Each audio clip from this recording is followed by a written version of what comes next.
Assalamualaikum warahmatullahi wabarakatuh. Kami dari kelompok 9B. Sebelumnya perkenalkan saya Aufa Ahmad dengan NIM J500240112. Lalu teman saya, perkenalkan saya Raffi Hanif Robani dengan NIM J500240110. Dan perkenalkan saya Desti Widya Apria dengan NIM J500240107. Perkenalkan, nama saya Rin Oktora Ramadhani dengan NIM J500240105 dan rekan saya. Perkenalkan, saya Fatimah Sasmerenisa dengan NIM J500240108. setelah ini kita akan membahas mengenai Sindrom nefritik. Hai, apa itu sindroma nefritik? Jadi, sindroma nefritik adalah kumpulan gejala akibat peradangan dari ginjal yang ditandai dengan adanya hematuria, terus ada proteinuria ringan sampai sedang, dan ada edema. Nah, lalu berikutnya ada etiologi. Nah, jadi untuk etiologi dari sindroma nefritik itu ada 4. Yang pertama, itu nanti bakal ada GNEFS atau glomerulonefritis pasca streptococcus. Yang kedua, itu nanti ada lupus nephritis. Yang ketiga, ada IgA nephropathy. Dan yang terakhir ada RPGN atau Rapid Progressive Glomerulonefritis. Berikutnya ada epidemiologi. Nah, jadi untuk epidemiologi yang pertama sering terjadi pada usia 2-10 tahun, yang kedua sering terjadi pada laki-laki, yang ketiga menurut WHO kasusnya kurang lebih 470.000 per tahun dan per kasus. Nah, lalu untuk yang terakhir itu sering terjadi pada negara berkembang seperti di Indonesia.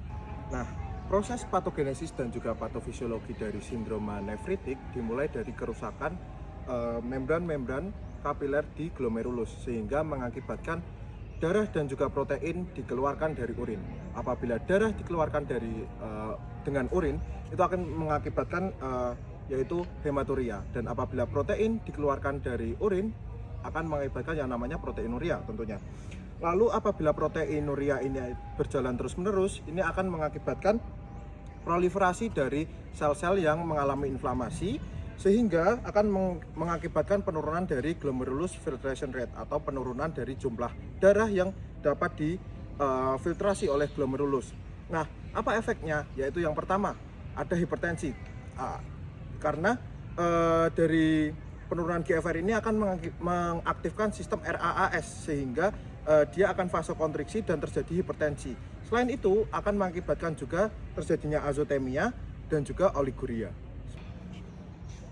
Diagnosis banding dari sindrom nefritik adalah sindrom nefrotik, lalu ada infeksi saluran kemih, dan juga ada hematuria idiopatik.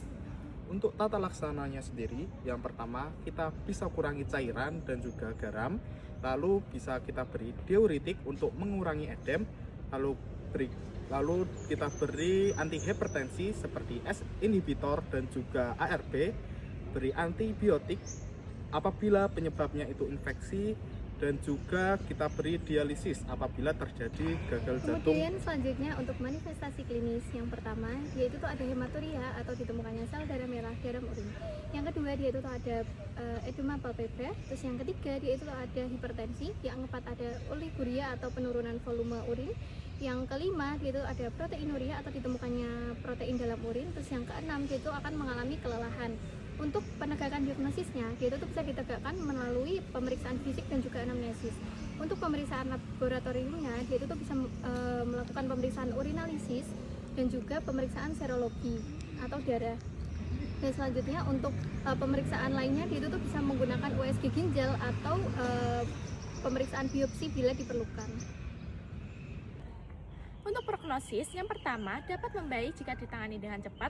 Yang kedua dapat sembuh total bila dalam beberapa minggu. Yang ketiga prognosis memburuk jika terjadi gagal ginjal yang progresif atau keterlambatan terapi. Untuk komplikasinya, yang pertama ada gagal ginjal akut, ada edema paru, ada hipertensi berat, ada ensefalopati hipertensif, dan penyakit ginjal kronik. Untuk edukasinya sendiri, yang pertama menjaga kebersihan diri, yang kedua obati infeksi tenggorokan sejak dini, yang ketiga kontrol tekanan darah, yang keempat batasi mengonsumsi garam, yang kelima periksa jika urin berubah warna atau terjadi bengkak. Sekian penjelasan dari kami. Terima kasih. Wassalamualaikum warahmatullahi wabarakatuh.